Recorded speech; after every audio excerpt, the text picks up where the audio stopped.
सभी को जय मसीह की, प्रभु यीशु मसीह के नाम में मैं पास्टर प्रेम जोएल फिर से आपका स्वागत करता हूं। और जैसा कि हमारा विषय चल रहा है शुद्ध मन भाग 3, आज हम तीसरे भाग में हैं और आज शुद्ध मन में मनन करते हुए एक और कदम आगे बढ़ेंगे। और प्रियो, जैसा हमारा विषय चल रहा है उसी से संबंधित विषयों में बात करेंगे। शुद्ध मन, पिछले अध्ययन में हमने पढ़ा था कि परमेश्वर के लिए हमें सांसारिक माता पिता या अपने साथी से भी बढ़ करके अगर प्रेम नहीं है मन में तो हम प्रभु से सच्चा प्रेम नहीं कर सकते। हमारा मन का शुद्ध होना बहुत ही आवश्यक है प्रिय लोगों। और परमेश्वर के लिए एक गहरा प्रेम और एक विशाल प्रेम हमें औरों से अधिक होना चाहिए।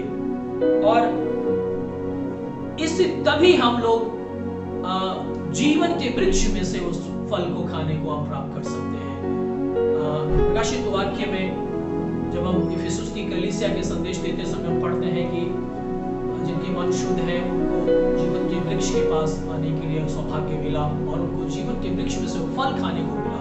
परमेश्वर के लोगों, ये वही जीवन का वृक्ष है जब हम अदन की वाटिका में प्राप्त करते हैं और इस बीच पूरी बाइबल में हम इस वृक्ष को कभी नहीं देखते, वापस प्रकाशित वाक्य में ही प्राप्त करते हैं। जो बातें हमसे छीन ली गई पाप के द्वारा, जो बातें हमसे दूर कर दी गई पाप के द्वारा, उन बातों को हम प्रकाशित वाक्य में पुनः एक और बार पाते हैं। परमेश्वर के लोगों, आगे हम लोग जब आगे बढ़ते हैं, जब हम पिछले अध्याय में थे, पिछली बार पढ़ रहे थे यिर्मयाह 31 अध्याय के 33 और 34 वचन में, और इसमें हम पाते हैं कि परमेश्वर की व्यवस्था हमारे मनों में दिया गया है। प्रभु ने यहाँ पे कहा है कि मैं अपनी व्यवस्था को उनके मन में समवाऊंगा और उनके हृदय की पट्टियों पर लिखूंगा। परमेश्वर यहाँ पे अपनी व्यवस्था को हमारे मनों में डालना चाहता, हमारे हृदय पे लिखना चाहता है। क्यों?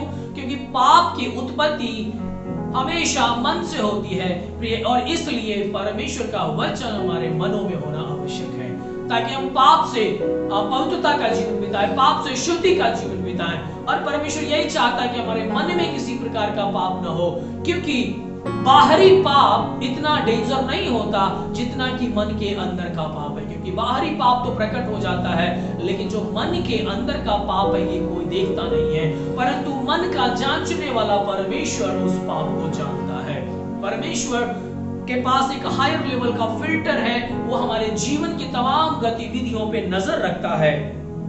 और इसलिए हम देखा देते हैं परमेश्वर के लोगों, बाइबल में यिर्मयाह एक और 17 अध्याय में और 9-10 वचन में हम पढ़ते हैं कि वहां पे यिर्मयाह बताता है कि मन जो है सबसे अधिक धोखा देने वाली वस्तु है।